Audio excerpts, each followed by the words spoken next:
Belén Chapur está en Estados Unidos, gran colega. Belén, Nacho saluda desde Ecomedios Buenas Razones. ¿Cómo estás? ¿Qué tal, Nacho? ¿Cómo andás? ¿Qué Bien. mundo en el que estamos viviendo? Mamma mía, Belén, todo lo que debes tener, porque hay de todo, ¿no? Desde el precio del crudo hasta lo que está pasando ahora mismo en Teherán y en Israel, lo que pasa, bueno, lo que pasó en Siria el día que en Damasco entró un tipo a una iglesia Sí, y se en Damasco detonó. entró, exacto, una Un iglesia desastre, católica cristiana y se detonó y murieron como 20 personas. No, un desastre. un desastre. Un desastre, el mundo todo. Además, tenemos la guerra de Rusia-Ucrania todavía, tenemos el pánico que tiene toda Europa con respecto a la expansión más allá de Ucrania, sobre todo en los países nórdicos, los ex países soviéticos, Letonia, Lituania, Estonia. Realmente el mundo hoy es un caos y un mundo muy violento. Ahora, seguramente, Nacho, lo que un poco se pregunta a toda la gente es qué va a pasar con Israel, Irán, después de la intervención de Estados Unidos, ¿no? Claro, claro. Que fue letal. El tema es, primero, la primera pregunta es si realmente el bombardeo de Estados Unidos afectó de una manera importante, porque una primera pregunta que me quedó es las declaraciones de Rafael Grassi de Energía Atómica de la ONU, que no se detectó material radioactivo en Fordo. Conclusión, no se sabe si los iraníes, a partir de los bombardeos israelíes del 13 de junio, no trasladaron ese material nuclear que tenían, ese uranio enriquecido del 60%, a otros túneles. Claro. Entonces esa es la primera gran pregunta, porque así como se prepararon de un lado, no hay que subestimar a la otra parte. Y de eso haber sucedido es un gran problema, porque lo que se va a hacer es detener el plan nuclear de Irán, pero no se lo va a frenar. Claro. Entonces, ¿qué va a pasar a largo plazo? Bueno, este es el gran riesgo que seguramente habrá evaluado Estados Unidos cuando provocó los bombardeos, porque seguramente hoy, más que nunca, Irán se va a proponer transformarse en una nación que tenga la bomba atómica, que tenga, digamos, armas nucleares. Más que nunca. ¿Por qué digo más que nunca? Porque esto ya empieza con Pahlavi, con el Shah, que empieza, para Irán es una cuestión de orgullo nacional tener armas nucleares, porque no te olvides que ellos se sienten amenazados por Arabia Saudita, por Afganistán. Ellos son una nación shia y tienen a todo el mundo árabe suní que siempre se han peleado por el dominio de la zona, de la región. El panarabismo por un lado frente a lo que fue Persia y el imperio persa. Entonces ahí tenés como una diferenciación de por qué Irán se quería transformar en una idea tan importante y es parte de un orgullo nacional. Claro, pero Reza Pahlavi era pro-occidental y así le fue, pobre, ¿no? Era pro-occidental y era un régimen puesto por Estados Unidos. Sí, Y exactamente. de hecho él firma el Tratado de No Proliferación de Armas Nucleares, lo firma Reza Pahlavi en 1968. Y fíjate qué increíble que quienes construyen la primer como central nuclear en Irán, Estados Unidos, y después Francia y Alemania colaboran en 1975, invierten dinero para construir más. Ahora, ¿qué pasa? Cuando viene la revolución del 79 y lo sacan allá de Persia y se transforma en esta República Islámica con Khomeini, ahí se frenan todas las inversiones. Claro. Además nacionalizan el petróleo, les haga... Claro, exacto, claro. pero esta cosa orgullo nacional del arma nuclear continúa. ¿Y qué pasa? Después no solo están los países árabes, sino que pasan Estados Unidos a ser un gran enemigo, porque no nos olvidemos que hubo una guerra entre Irán e Irak que llevó 8 años, de 1980 a 1988. Terrible. Y que Estados Unidos interviene al final, en 1988, apoyando al régimen de Saddam Hussein, a quien después derroca Bush en el 2003, en contra del régimen de Irán y del Ayatollah. Y ahí es donde el Ayatollah decide firmar como un convenio de paz cuando ve que Estados Unidos interfiere. Entonces la gran pregunta es, históricamente, frente a la intervención americana, Irán frenó, pero frenó en el año 1978. Ese odio que tiene Irán o el régimen, porque yo creo que los civiles y los jóvenes es totalmente otra cosa, el sentimiento y no les interesa, no les interesa progresar, les interesa, están en otra historia como los jóvenes. Están muy sojuzgados, ¿no? Están muy sojuzgados. Exacto, están muy sojuzgados. De hecho, las minorías sunitas son perseguidas, y chiitas también, en Irán muy perseguidas, ¿no? Exacto. Y por otro lado, bueno, entonces este es el punto al que voy, que va a querer reafirmarse más todavía, y no nos olvidemos que hoy el ayatolá tiene 86 años, no tiene mucho para perder, ya dejó a 2 herederos en caso de que a él en este conflicto le pase algo, finalmente lo encuentren y lo asesinan, porque justamente un primer plan es retrasar todas las aspiraciones de que Irán tenga una bomba nuclear, que no solo aterra, digamos, a Israel, sino que a la Unión Europea también, porque no nos olvidemos que Irán hoy está jugando a favor de Rusia. Sí, alguien ha dicho, si cae Israel, cae Europa. Porque ellos van contra Occidente, clarito que contra Occidente, claro. Exacto. De hecho, hoy Mark Rutte, el secretario general de la OTAN, dijo que no se puede permitir bajo ningún punto de vista que Irán tenga un arma nuclear, porque eso puede tener una implicancia grande en el conflicto de Rusia-Ucrania. Desde ya, si Irán está apoyando a Rusia y Rusia tiene armas nucleares, Irán tiene armas nucleares, es como que obviamente que es un gran peligro para toda la zona. Yo creo, ahora, yo tengo el pleno convencimiento muy profundo que si Irán tiene la bomba, efectivamente la tiene, al otro día se la tira a Israel. No tarda un día en tirársela, si la tiene, ¿no? Pero a ver, es muy difícil. Mira, yo eso lo he discutido. Yo en agosto del 2013 estuve en una reunión con diputados americanos, senadores en Israel, en Jerusalén, con Netanyahu. Estoy hablando de agosto del 2013. Un siglo. En agosto del 2013 Netanyahu, y lo vi yo, no me lo contó nadie, golpeaba la mesa, porque nos dejaron entrar a las mujeres, golpeaba la mesa y decía, o entran ustedes a Irán y lo destruyen, y a ustedes les va a llevar una semana, o lo vamos a hacer nosotros, porque no vamos a dejar Irán que nos destruya a nosotros. Clarísimo. Netanyahu está convencido desde aquel entonces de que si no extermina a Irán, Irán los va a exterminar a ellos. ¿Vos te acordás cuando en plena asamblea de la ONU, creo que fue el anterior, ahora no me acuerdo, el anterior a Khamenei dijo, queremos la desaparición lisa y llana del Estado de Israel, que se fueron todas las delegaciones? Creo que la Argentina quedó, en ese momento el kirchnerismo quedó sentada, pero lo dijo oficialmente, queremos que desaparezca el Estado. Claro, por eso. Entonces, eso es un hecho que lo han dicho infinidad de veces. ¿Cuál puede ser la credibilidad o no? Ahora, mi pregunta fue siempre, está bien, Irán tira una bomba atómica y los hace desaparecer. Al otro día desaparece Irán. Desaparece Irán. Sí, desaparece Irán. Entonces, es un acto absolutamente suicida. E Irán, estaba mirando las poblaciones de todos los países árabes, Irán tiene 90 millones de habitantes. Claro. Frente a todos sus vecinos que tienen Israel 9.700.000, Arabia Saudita 33 millones, Siria 23, Irak 45, Gaza 2 y Líbano 5.300.000. O sea que imagínate, 90 millones de habitantes son los iraníes. Claro, la famosa persuasión nuclear, ¿no? Que nadie tira la primera bomba porque sabe que si tira una, es más, una vez me contaban que si se abre un silo, si se abre la puerta, listo, ya se desata el desastre.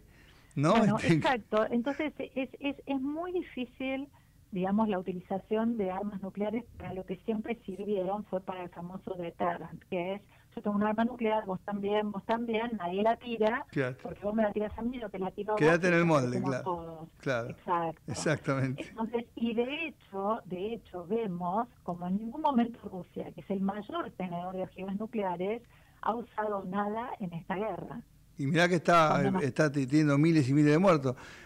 Por tu experiencia, Belén, y por la fuerza que está usando Estados Unidos, con la superbomba, estos aviones increíbles que llegaron, Sí. dejaron sin magnetismo, sin electricidad, sin luz, sin Sí. nada, sin comunicaciones. Digo, ¿este es un conflicto corto, de dominio corto o largo?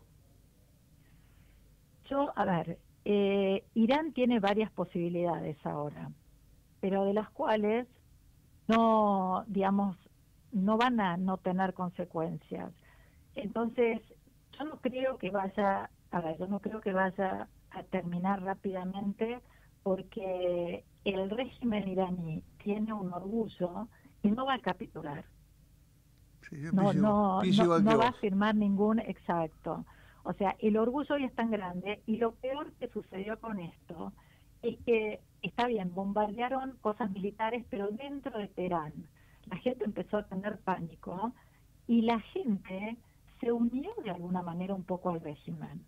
¿Entendés? Cuando vos te ataca un enemigo externo, vos odiabas a tu régimen, pero a ver, pasó en Argentina en Malvinas. Teníamos un régimen militar con Galtieri y cuando atacamos nosotros Malvinas y estábamos todos saliendo con la bandera, las Malvinas son argentinas, y apoyando a un régimen militar cuando no lo apoyábamos.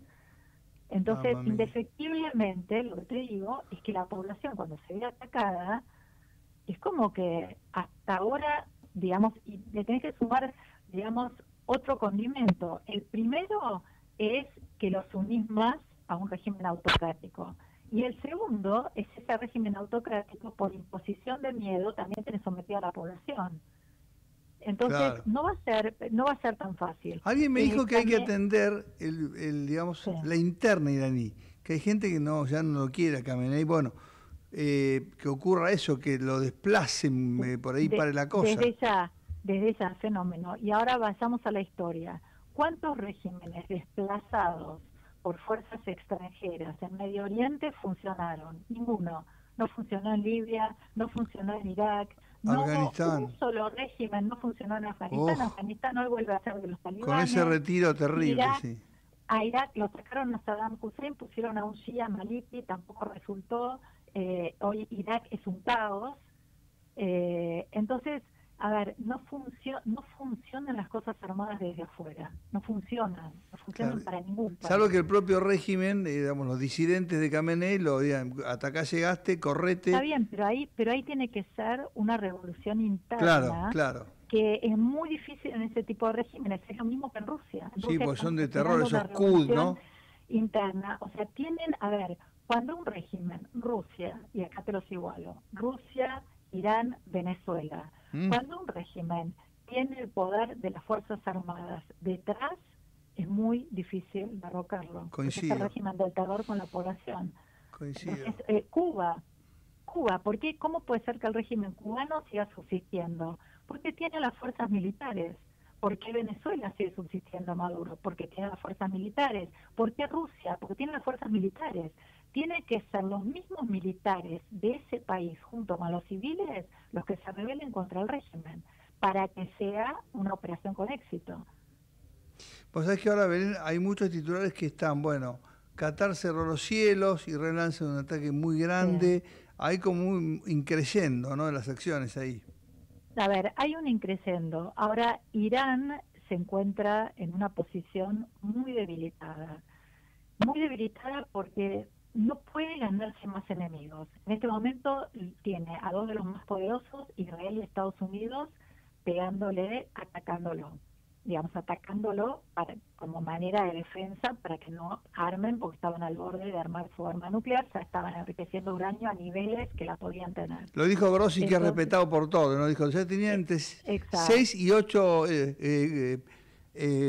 combustibles para armar, entre 6 y 8 artefactos. Y después lo No, amenazaron al pobre Grossi, ¿no? exacto. Y tenemos que pensar que el brazo que dirige Grossi es de Naciones Unidas, que usualmente Naciones Unidas es pro-Palestina, pro-Irán, Sí, le tiene paciencia, Entonces, bueno, vamos de nuevo la semana que viene, entonces sí. hay que tener muy en cuenta eso, que quien dijo que estaba al borde es un brazo de Naciones Unidas. Que no tiene una Entonces, paciencia con las inspecciones terribles. Exacto, eso también hay que tener en cuenta.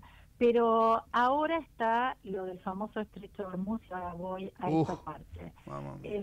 A ver, si Irán puede dinamitarlo, de hecho en el Parlamento ya votaron porque sí, la decisión ahora es de Khamenei. Yo yo dificulto que lo haga, sería realmente un suicidio para Irán por varios motivos. El primer motivo es que el 20%, el 25% del petróleo y el 20% del gas licuado del mundo pasa por el estrecho de Hormuz. Oh, Y a eso, y ponele, los productores, el petróleo es de Arabia Saudita y de Irán. Entonces Irán se cortaría su venta de petróleo, que es lo que le está dando oxígeno hoy, porque es China el que le está comprando todo el petróleo a Irán. Y por otro lado, todo ese porcentaje que yo te nombré, mayoría va a Asia.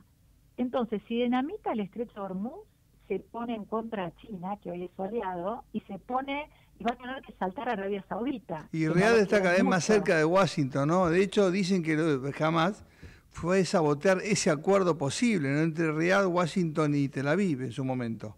Viste que se ha Eh, dicho eso, que pero Riad, que Riad puede, bueno, a ver, que está como en Arabia buscando Saudita está acuerdos, pasando, digamos. bueno, porque en Arabia Saudita está pasando algo muy interesante, que es que el príncipe que asumió, que va a ser el futuro heredero y es el primer ministro, que es MBS, como lo llaman, digamos, en Estados Sí, Unidos, las siglas de su nombre, quiere modernizar al país y claro. quiere darle otra cara. Entonces, no nos olvidemos que Estados Unidos, contra que las Torres Gemelas se las dejaron 19 árabes saudíes, Arabia Saudita es un gran aliado de Estados Unidos, Claro, y lo fue siempre. sí. Por eso pasa el 7 de octubre, para impedir que Arabia Saudita firmara y entrara a los Abraham Accords, al acuerdo Abraham, firmando, digamos, un acuerdo con Israel, porque era uno de los países árabes importantes que faltaba. Y de hecho Arabia Saudita lo quería hacer y quería firmar, porque Arabia Saudita lo que necesita ahora es crecer por sobre la producción de petróleo. Claro, tecnología, Porque transferencia, inteligencia, claro, todo lo que le falta, exacto, claro. entonces están creando una ciudad inteligente, lo contrataron a Messi en su momento cuando fue el Sí, Mundial de Qatar sí. para que fuera la imagen de turismo, están tratando de modernizar, a ver, a paso muy lento, las mujeres se pueden manejar, los hombres pueden usar bermudas, cosa que hasta hace 2 años en verano no podían salir con bermudas, están, digamos, muy pasitos muy chicos, obviamente, pero están tratando de pintar una Arabia Saudita amigable para el turismo. Muy bueno lo que Si lo van a explicás, ¿eh? lograr, Poca gente explica esto también como vos. Yo siempre lo supe y no lo digo, bueno, ¿no? ¿Qué decís? Sí, estaba cerca el acuerdo, por eso fue tan desesperado el ataque, el acuerdo estaba exa- cerca, claro. exacto, el acuerdo estaba muy cerca. Y bueno, evidentemente el acuerdo se paró, se frenó, que no significa que no va a suceder, el acuerdo va Exactamente. a suceder, porque además, esto es más largo de explicarte, pero si en todo ese acuerdo que están haciendo no es más que una vía económica marítima uniendo para competir con la de China, con el famoso, la ruta de seda que quiere llegar a Europa. Bueno, por este camino, participando todos estos países, llegarían, digamos, también directamente, sería una otra ruta comercial hacia Europa, Claro, nada menos. que es, digamos, la finalidad. O sea, la finalidad de Nacho en el mundo hoy es lo económico. Total. O sea, a Miren, Arabia Saudita le importa lo económico, a todos les importa lo económico. En el caso de Israel entra a la guerra no por lo económico, sino por, digamos, el 7 de octubre le dio, digamos, el huevo para decir hasta acá llegaron. fue un espanto eso, fue un espanto Y, de y fue cuántos un quedan espanto. todavía desaparecidos, Sí, asesinados, un horror, un horror. sí, sí, ¿Cómo sí, reaccionó sí. el frente interno a los bombardeos con las superbombas en Estados Unidos? Está muy dividido. Está tan dividido como Estados Está Unidos. opinado. Porque no te olvides que el movimiento MAGA era para Estados Unidos y la consigna de la campaña de Trump fue: no queremos más guerras que no nos pertenezcan, Sí, pero y esta esta, es una guerra que no les acá pertenece. se metió con todo, sí. Leí Exacto. una cosa muy Entonces, impresionante. y no te olvides también, Nacho, que prometió que terminaba la guerra de Rusia en 24 horas, la guerra sigue, prometió que terminaba también, que iban a devolver a todos los rehenes, jamás, los rehenes no los terminaron de devolver. Sí. O sea, si vos te fijas en todo lo que prometió, o muchas de las cosas que prometió, cumplió con empezar a sacar a todos los inmigrantes a tontas y a locas, pero con terminar las guerras no solo no las terminó, sino que se metió en otra. Claro, y hasta dónde, no sabemos hasta dónde, ¿no? Ahora no sabemos hasta dónde. Exacto, Bueno, exacto. Entonces, por ese motivo es que hay una inquietud en Estados Unidos de decir, bueno, pero esto incluso mismo dentro del Partido Republicano, porque hay muchos que son MAGA y hay otros que siguen siendo republicanos, de origen más de centro, no tan extrema derecha, y bueno, y los demócratas ni hablar, porque el miedo que tienen razonable es que, por un lado, la primera reacción de Irán puede ser atacar las bases militares de Estados Unidos en Siria e Irak, que ya lo ha hecho anteriormente y probablemente la represalia sea esa. Pero no nos olvidemos que Irán es un estado terrorista que tiene muchos brazos bueno, terroristas que nosotros operan, que somos, tienen no, células en distintas partes del mundo. claro, a nosotros nos pegaron 2 veces terriblemente, ¿no? Embajada y AMIA, Exacto, claro, claro. exacto. Entonces, esas células que duermen y esperan el momento indicado, puede pasar cualquier cosa en cualquier momento y en cualquier parte del mundo donde haya intereses americanos o cualquiera que, digamos, apoye este ataque a Irán. Entonces, bueno, a ver, es un mundo violento y hemos vuelto a la violencia. De hecho, si vos ves todos los presupuestos militares de todos los países han Están aumentado. para arriba, sí, O sea, efectivamente. toda la desescalación que hubo en la guerra durante todo el principio, digamos, del siglo XXI, finales del siglo XX, con todo el aprendizaje cuando cae el muro de Berlín y con todo el aprendizaje que teníamos de las dos guerras, la post-pandemia trajo más violencia que nunca. Empezamos con la pandemia y post-pandemia fue, o sea, desastroso. Fue como que se pusieron todos al límite y se empezó a escalar en un grado de violencia, primero interno en cada país y después país contra país. Belén, brillante lo tuyo, realmente brillante. Estaremos en contacto porque esto no termina ni mucho menos, ¿no? Va a haber muchas novedades en cualquier momento, así que brillante tu resumen. ¿Estás en este o en el oeste? ¿Dónde estás? ¿En qué ciudad estás? Estoy, no, en Nueva York. Estás en Nueva York. Los mercados por Sí. ahora tranquilos, viste, están están como orejeando, ¿no? No se disparó el crudo, hay prudencia por ahora. Sí, el crudo está a $74 el barril, todavía hay prudencia. Igualmente, te digo algo, Nacho, es una cosa insólita, pero si vos te fijas cómo siguieron los mercados. Cuando empezó la pandemia, todo el mundo pensó que los mercados se derribaban. Los mercados subieron más que nunca. Sí. Cuando empezó lo de Israel, todos pensamos se van a parar los mercados siguieron subiendo. Cuando empezó la guerra de Rusia, lo mismo. Es como que tiene un tambaleo para atrás y siguen para arriba. No sé por qué extraño motivo, hasta ahora los mercados no se vieron afectados de una manera significativa con las guerras. Es un extraño fenómeno, pero es lo que ha pasado, o es lo Bien. que vengo viendo que ha pasado. Ahora, creo que sí el tambaleo puede venir más por recesiones económicas, por Claro. inflación y por ese lado. Belén, un fuerte abrazo, un besito, brillante lo tuyo. Bueno, muchísimas Muchas gracias, gracias, muchas Nacho. Que gracias. tengan un buen día y gracias por la invitación. Brillante. Qué análisis que hizo, ¿no? Usted repasó todo lo que conoce de la zona, lo que yo le tiraba así. No arreglamos nada, ¿eh? No es que preconversamos, arreglamos no, no. Sin red. Impresionante. Se veía lo de Damasco, por ejemplo, lo sabe poca gente, ¿no? Que volaron a una iglesia.